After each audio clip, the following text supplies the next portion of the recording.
Yo, what's going on guys, it's Gene here, and today I'll be showing you guys how to get paid off the songs you produced. We'll discuss everything from the first label contact, how you get paid, what royalties to expect, how to secure your publishing, and more. First, let's talk about who reaches out to you and what they need for you in order to get you paid. Labels typically reach out to discuss terms once an artist has either used the beat or has selected the beat and they're planning on using it later. The first question they're usually going to ask you is if there's co-producers on the beat. If it's just you on the beat, you just continue how it is. If there are co-producers, you must get them tapped in with that person from the label and get put into an email thread to discuss terms. And then from there, they'll ask you stuff like your home address, legal name, your phone number, and they don't just use this information for nothing. This information is used to go in your producer agreement so they can send you a contract to sign. Also, if the beat contains a sample from like an older song or like a movie or something like that, you have to let that person from the label know. If the sample isn't cleared, there's a really high chance that the song is going to be taken down due to copyright, and it's because you didn't reach out and let them know what the sample was.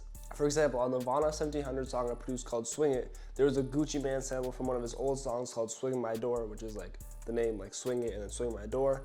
And I had to let them know, like, because my boy Desro made the sample, he used that sample, the Swing My Door sample, to be used in that beat.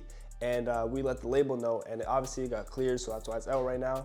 But if it obviously doesn't get cleared, then it's bad business and the song will get taken down. Something that happens really often is that some labels are like really fluky on how they clear beats. So sometimes producers I know, they've had to reach out to labels themselves and then get paid for their own beats. When trying to find someone to contact about getting paid for your beat, you should try to reach out to the label rep, an A&R from the label, their lawyer, or the manager of the artist whose song you're trying to get paid for. And sometimes I've had it happen to me and also my other friends where they couldn't even get in contact with those people. And what I recommend is you can get in touch with either their friends or even other people that are just a part of their team, such as their DJ. If you still can't get in contact with those people, don't worry, because if the song's a part of an album, you can just reach out to the other producers on that album, see if they got any responses from the label rep, A&R, lawyer, or manager. But there are cases where singles are released, and if you can't get in contact with those people and you're not a part of an album, what you can do is just hit up some of your friends, hopefully if you have some, and if they've made produce for the artist before, you can hit them up saying like, yo, when you produce for this artist,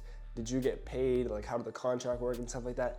And hopefully they could tap you in with the people that got them paid for that song. And also a really important thing to remember too is if you want to get paid as soon as possible, make sure you're proactive and constantly reaching out to the team, and like maybe on like a weekly basis, say like, how far are we in the payment process? What do you guys need from me in order for me to get paid and we can finish this deal? What I used to think was, okay, no, the label's gonna reach out to me because they need to finish their stuff. But in all reality, most labels, I'm not gonna say all, but most labels don't really care about the producers getting paid, but they just like have to do it. So just make sure you're on top of that and you're always reaching out. Now let's talk about the two upfront payments that labels usually offer to you, an advance or a fee. What's the difference? An advance is recoupable, which basically means that it's essentially a loan from the label against future royalties. You won't see producer royalties until that advance is recouped, which might take a really long time or might never happen depending on the success of the song. It is important to know that most songs don't recoup their advance, which means you may only get that advance and no royalties on top of it. A fee, on the other hand, is non-recoupable. This means as soon as you get that fee, you can also start collecting your producer royalties on top of that, since there's nothing to recoup. Sometimes labels use advance and fee interchangeably, so you really want to specify, am I getting an advance or a fee, just so you know how you're actually being paid and whether or not you're gonna have to recoup or not. Yo, what's good guys? Just wanted to let you guys know the Hoax and I just reopened our mentorship. Go check it out, link in the description. We got like a couple of spots opened for new students and stuff like that, and we're giving out hella opportunities. Got a whole group chat where people submit their beats and get them sent out for placements, their loops, their FLPs, all that stuff. There's more details, link in the description. Go check it out, yeah. Now let's talk about producer royalties. First, you must understand what points are. Points refer to your percentage of the royalties that are collected from the master recording. New producers usually receive around 1 to 3 points on the master, while on the other hand, more experienced producers can negotiate 4 to 5 points on the master. Next, you need to know the artist's royalty structure. You need to know if the artist is on a traditional record deal and if they're getting paid based on PPD, which means published price to dealers, SRLP, which means suggested retail list price, or a net receipt basis. If the artist is paid based on net receipts, request the net receipts equivalent to 3% of PPD or more. Points are typically paid from revenue sources such as streams, like places like Apple Music and Spotify, downloads such as iTunes and Amazon, and lastly, physical sales like vinyl and CD, which aren't as popular anymore, but they still do generate revenue. Now let's talk about publishing and composition ownership. When you create a beat, you are composing, which therefore means that you own 50% of the song, assuming that there aren't any co-producers on it. And that other 50% goes to the artist. If there are co-producers on the beat that you produce with them, it usually goes based on contribution, which means that the artist will still get 50%, and let's say it's 2 producers on the beat, each producer will get 25% each of that 50% that you guys share.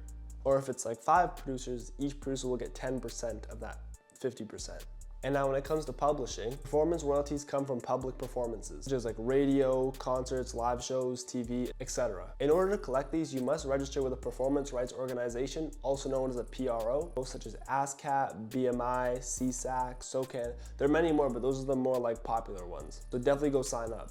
And then mechanical royalties are earned from streaming, downloading, and physical copies. So if you want to collect for those, you got to sign up with a mechanical rights agency, like Harry Fox Agency or Music Reports. Now let's talk about sound exchange and digital performance royalties. Sound exchange letter for direction, also known as LOD, ensures that you get paid for digital performances from non-interactive streaming, such as Pandora or SiriusXM. These royalties are collected for the public digital performances of your sound recording, not the composition. And then these royalties end up being split up between you and the rapper, or if there's like co-producers and stuff like that, you, the co-producers, and the rapper.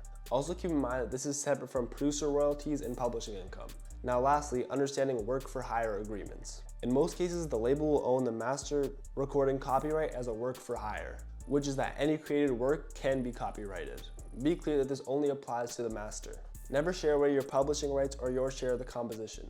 It's important to have a lawyer to review any agreements before you sign them, because there are a lot of common traps. One of the most common ones is that labels will try and sign away your publishing as a part of a work for hire deal. So yeah, that's gonna be it for this video. In conclusion, always clarify how you're being paid, whether it's an advance or a fee. Register your music with a PRO, mechanical rights agency, and sound exchange to ensure you collect all possible royalties. Don't shy away from negotiating better points, publishing splits, or proper credits to secure fair terms. Treat your music like the business it is to maximize your earnings and safeguard your creative work. So now you guys know when you get a placement, like you guys kind of know what to do now and how to carry yourself once you get these agreements and stuff like that. Hopefully it helped. And yeah, if you enjoyed this video, make sure you drop like a like, comment, subscribe. If you've got any questions, DM me on Instagram. And also shout out to my boy Jerome. He was a major help with this video. He literally gave me all the information I needed for this video. I kind of just wanted to like give back to you guys, give back some information that I didn't really have when I was like getting these producer agreements, and I kind of got like bad business done on me, and I want to prevent that from happening to like other producers like you guys. And I feel like I have this platform to speak on it now. So again, huge thanks to Jerome for giving me this information to share to you guys, and like I feel like I can really make a change in this producer community and like help more producers get paid and not get scammed by these labels. And yeah, if you're not completely understanding this concept yet, or you're still having a little bit of like minor questions, obviously again, DM me on Instagram. You can DM Jerome as well. His DMs are always open. Super understanding guy, really amazing guy. And yeah, with that said, I'll see you on the next one.